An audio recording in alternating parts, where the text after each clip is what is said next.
Hello students. Now let's see further about to understand Vibhakti with this given writing work. To understand the use of various cases, let's read the following verses carefully. रामो राजमणिः सदा विजयते रामं रमेशं भजे रामेण अभिहता निशाचरचमूः रामाय तस्मै नमः रामात् न असति परायणं परतरं रामस्य दासोऽस्म्य अहम् रामे चित्तलयः सदा भवतु मे भो Ram मामुद्वार.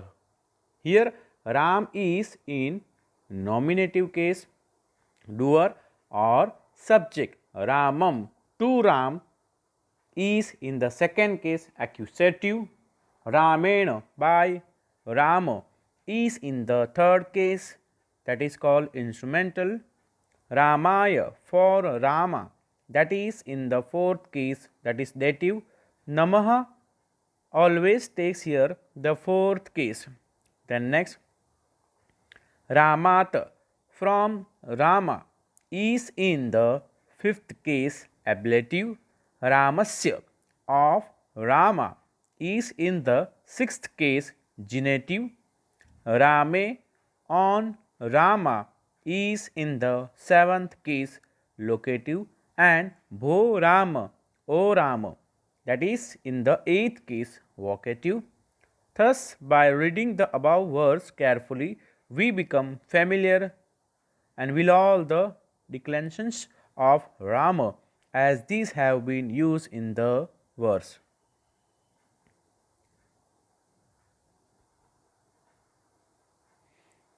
Now let's see textbook work.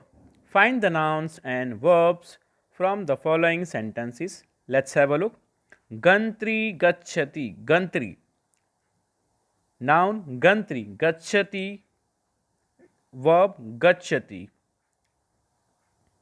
Or we can say the train is going. Suryaha tapati. Right? Noun is here Suryaha, verb is tapati. Shishuha khelati. Noun Shishuha, verb khelati. The child is playing. Hansaha tarati. Noun Hansaha, verb tarati. Gajaha chalati. Noun Gajaha and verb is chalati. In above all short sentences, only two terms are seen. In them, Gantri, Suryaha, Shishuha, Hansaha, and Gajaha, they all are nouns or naming word.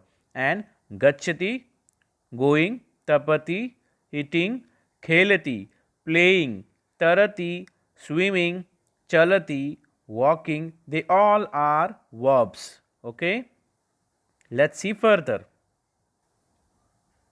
Okay, about verb, the word which indicates action is a verb. You already studied about verb in English grammar also. The word which shows an action, right? That is your verb. Let's see further with examples. Aham namami. I bow down. Aham namami, that is in the first person. Tvam namasi, you bow down. Third person, Nrupaha namati, king bows down.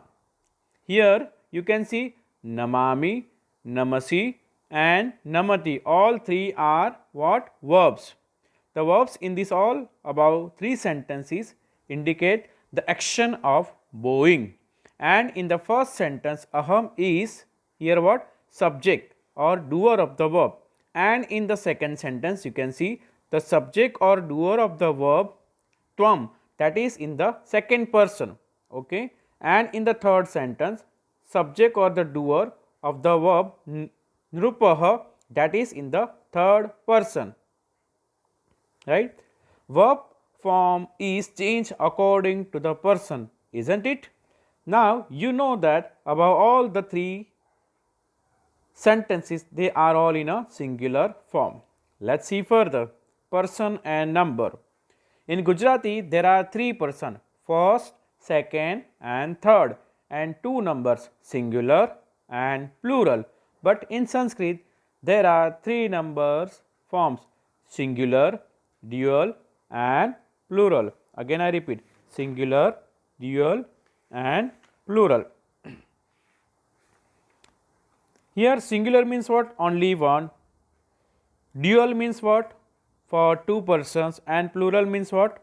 More than two, or number of, right? Conjugation of the root verb. Let's see. Origin of the verb is called root. Whatever the verb is, its origin we call that root.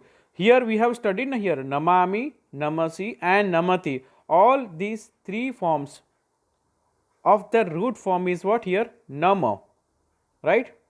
Nama. And there are main two types of the roots that are called to be a parasmaipada and atmanaipada. The root which takes the inflection of parasmaipad is called the parasmaipada root, and the root which takes the inflection of atmanaipada is called atmanaipada root. We will see further with the help of table. Let's see the look.